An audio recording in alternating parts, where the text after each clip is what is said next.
Si on peut taper sur le partenaire comme ça en version rapide ou quoi. Si la garde elle vous gêne, vous ne tracassez pas à venir là. Vous descendez, vous avez deux mains, voilà, on va au contact, on descend la garde. Okay, dans l'idée, si vraiment la personne elle galère en face, elle est débutante, vous enlevez la garde. Maintenant, ce que je voudrais, c'est vous allez, l'exercice est très précis, on peut taper sur le partenaire comme ça en version rapide ou quoi. C'est pas le but. Pour l'instant, vous allez juste pousser.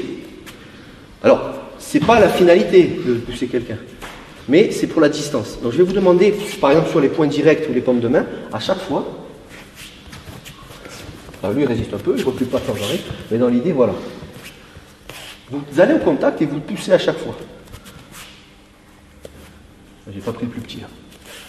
Et vous regardez un peu ce que ça donne. Mais ce que je voudrais, c'est ça. Si vous êtes capable de pousser, de créer un déséquilibre ou un mouvement chez le partenaire, ça veut dire que vous êtes à bonne distance. Si vous faites ça, je ne vous dis pas que ça ne va pas faire mal, mais vous ne traversez pas vos cibles. Il y a une différence entre ça, qui fait très mal, et quelque chose où vous êtes vraiment là.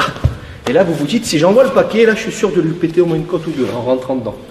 Est-ce que vous voyez la nuance? Je ne dis pas que le fait de taper comme ça ne fera pas mal. Bien sûr que ça fera mal, mais vous ne traverserez pas. Qui peut le plus, peut le moins. Ça veut dire que vous êtes capable de vraiment traverser la tronche du gars comme ça. Après, c'est à vous de doser vos frappes. Donc, vous travaillez sur lui, main ouverte, poing serré, paume de main et compagnie. Ok, donc il contracte. Là, c'est pour pas se blesser, il contracte le pec. Pas de souci particulier, côte cassée ou quoi que ce soit. Nickel. Donc, on va doucement. Si je fais ça, voilà, soufflez. Très bien ce qu'il fait. Quand vous absorbez, vous soufflez aussi. Hein. C'est pas que celui qui tape. Hein. Quand vous faites ça, voilà, c'est de la surface. Bien sûr, c'est puissant. Je vais le faire qu'une fois. L'idée, c'est d'être détendu. Donc, ça, c'est de la surface. Ça fait très mal. Vous pouvez briser des côtes. Moi, ce que je voudrais, c'est relax. Et là, par contre, il a l'impression de se prendre comme une balle qui traverse. C'est l'idée. On va pas le faire 20 fois. Le but, c'est pas de se ruiner. Là, c'est sur un muscle pectoral contracté. Il suffit de faire ça.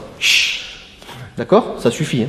C'est pour ça, différence entre force, boum, boum, ça marchera. Mais vous, vous allez être claqué dans la rue, on n'est pas 100% en possession de ces possibilités. Ça va? C'est cette idée-là. D'accord? Sauf qu'on frappera des zones sensibles. Ça roule? Donc pensez à, merci beaucoup. Pensez à ça, ça c'est important. Donc, privilégiez la mécanique du corps, les hanches, la flexion du coude, le fait de rentrer, plutôt que de taper fort. C'est un conseil. Après, les deux marchent. Hein. Ok, merci beaucoup. Si tu souhaites aller encore plus loin, à savoir décupler tes connaissances en self-défense, devenir confiant et efficace en situation réelle, mais ce que je t'invite à faire, c'est à cliquer juste ici. Formation offerte. Ou encore sur le lien qui est en description juste sous la vidéo. Voilà, j'espère que la vidéo d'aujourd'hui t'a plu et qu'elle t'a aidé à progresser un petit peu plus. Quant à moi, je te retrouve de l'autre côté pour commencer ta formation vidéo offerte. À tout de suite.